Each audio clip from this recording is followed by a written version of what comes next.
Hello friends, मैं अशोक स्वागत करता हूं अपने इस प्लेटफॉर्म स्मार्ट नॉलेज क्लासेज में। उम्मीद करता हूं आप सब लोग अच्छे होंगे, अपना और अपने परिवार का ध्यान अच्छे से रख रहे होंगे।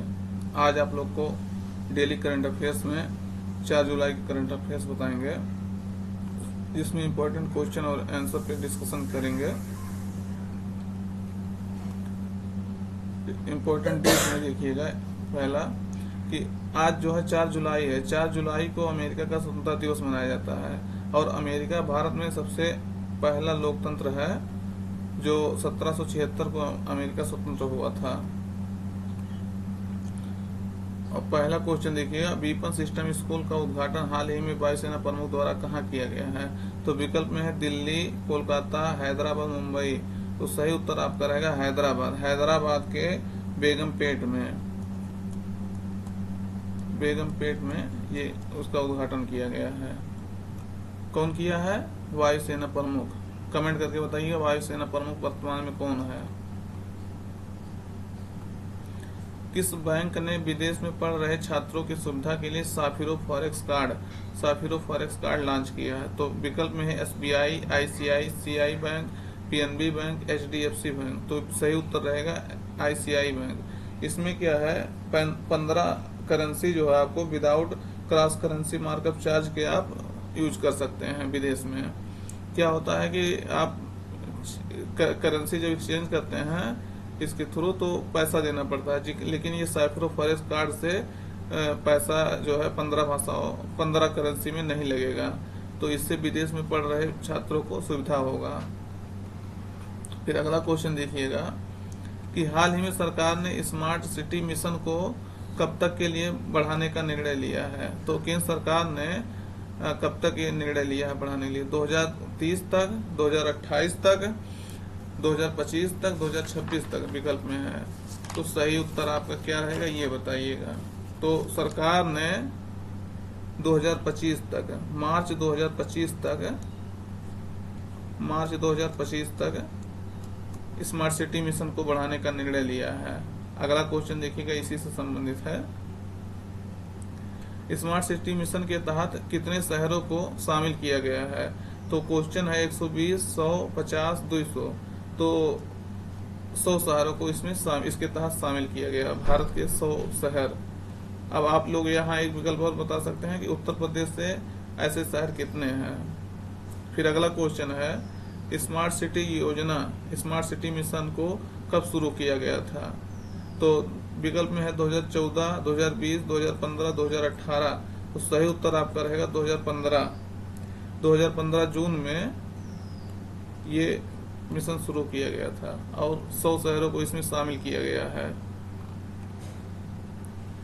फिर अगला क्वेश्चन है, नेक्स्ट क्वेश्चन ये है कि संघाई सहयोग संगठन जिसको कहते हैं एससीओ, संघाई कोऑपरेशन ऑर्गेनाइजेशन में भारत का प्रतिनिधित्व कौन किया है?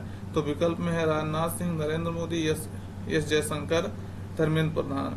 तो सही विकल्प आप रहेगा विदेश मंत्री एस जयशंकर ने संघाई सहयोग संगठन में भारत का प्रतिनिधित्व किया है।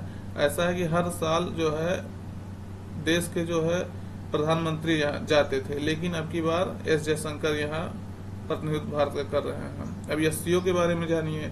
इसका स्थापना 1996 में संघाई 5 के रूप में हुआ था। संघाई 5 जो 2001 में एससीओ बन गया।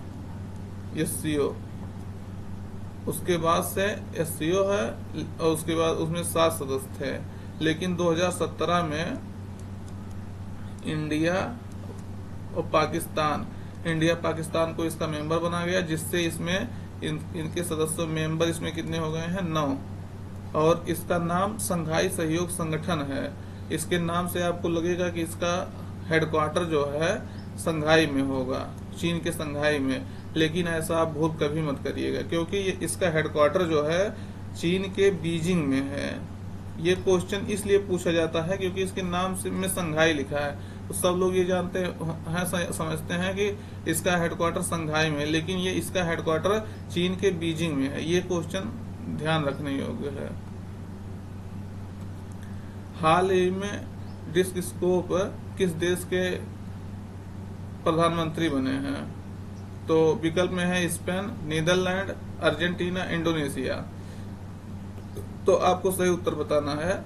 इसमें सही उत्तर रहेगा नीदरलैंड। नीदरलैंड की राजधानी आप लोग बताइए। एम्स्टर्डम। नीदरलैंड की राजधानी क्या है? एम्स्टर्डम। और अभी हाल ही में हम आपको 1-2 दिन पहले कवर किए थे कि मार्क रूटे जो है, मार्क रूटे नाटो के सेक्रेटरी जनरल बने थे, नाटो के। तो उसी वजह से ये अर्जेंटीना के प्रधानमंत्री थे, लेकिन जब इन्हें नाटो का सेक्रेटरी जनरल बनाया गया तो इनका स्थान खाली हो गया। तो उन्हीं का स्थान भरने के लिए डिक स्कॉप नीदरलैंड के प्रधानमंत्री बने हैं। तो ये विकल्प यहाँ था। उसकी राजधानी एम्स्टर्डम है, यूरोपियन देश है। फिर अगला क्वेश्चन देखिएगा कि हाल ही में केंद्रीय मंत्री जी किशन रेड्डी ने संघ लोक सेवा आयोग UPSC union public service commission के उम्मीदवारों की सहायता के लिए कौन सा पोर्टल लॉन्च किया है? तो पोर्टल का नाम है भारत पोर्टल, सहायता पोर्टल, निर्माण पोर्टल, भीम पोर्टल। तो सही उत्तर आपका रहेगा निर्माण पोर्टल। इसमें क्या है कि जो व्यक्ति यूपीएससी का प्रीलिम्स एग्जाम पास करेगा, प्रीलिम्स, उसमें जो है एससी, एसटी, फीमेल, महिलाएं बने, उसके बाद थर्ड जेंडर,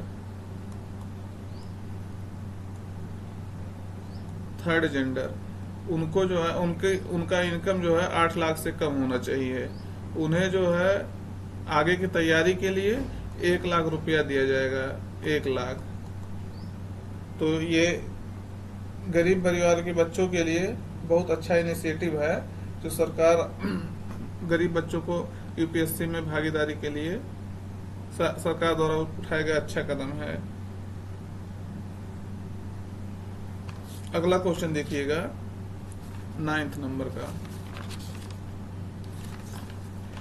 हाल ही में किस संगठन ने भारत के हरित हाइड्रोजन मिशन को या हरित हाइड्रोजन पहल का समर्थन करने के लिए $1.5 बिलियन के ऋण को मंजूरी दी है? तो विकल्प में है UNEP, united nation environment programme, विश्व bank, world economic forum, international monetary fund. तो आप सही विकल्प बताइए कौन सा है। इसमें सही उत्तर रहेगा विश्व बैंक। विश्व बैंक ने भारत के हरित हाइड्रोजन मिशन को सपोर्ट करने के लिए $1.5 बिलियन का सहायता जो है ऋण मंजूरी किया है। अब हरित हाइड्रोजन मिशन के साथ भारत जो है 2 लक्ष्य निर्धारित किया है। एक 2030 तक 500 गीगावाट अच्छे ऊर्जा रिन्यूएबल एनर्जी को प्राप्त करना है। उसके बाद 2070 तक, ये क्वेश्चन पूछा है पीसीएस तक एग्जाम में पूछा है कि 2000 कब तक जो है भारत जो है शुद्ध नेट जीरो इमिशन का लक्ष्य रखा है। तो 2070 तक भारत जो है शुद्ध शून्य उत्सर्जन, नेट जीरो इमिशन, शुद्ध शून्य उत्सर्जन का लक्ष्य रखा है। तो ये क्वेश्चन जो है ध्यान रखने वाला है कि 2070 तक ये लक्ष्य है और 2030 तक 500 गीगावाट जो है रिन्यूएबल एनर्जी से प्राप्त करना है। अगला क्वेश्चन देखिएगा, हाल ही में प्रोजेक्ट नेक्सस जो किस क्षेत्र से शुरू किया गया, जो किस क्षेत्र से संबंधित है? प्रोजेक्ट नेक्सस तो सुरक्षा से, बैंकिंग से, युद्ध से, स्वास्थ्य से। तो सही उत्तर आपका रहेगा बैंकिंग से। इसे जो है आरबीआई ने शुरू किया है। ये क्वेश्चन भी पूछा जा सकता है कि प्रोजेक्ट नेक्सस किसने शुरू किया है? तो आरबीआई ने शुरू किया है। तो ये रहे आपके महत्वपूर्ण क्वेश्चन। सेशन कैसा लगा जरूर बताइएगा। धन्यवाद।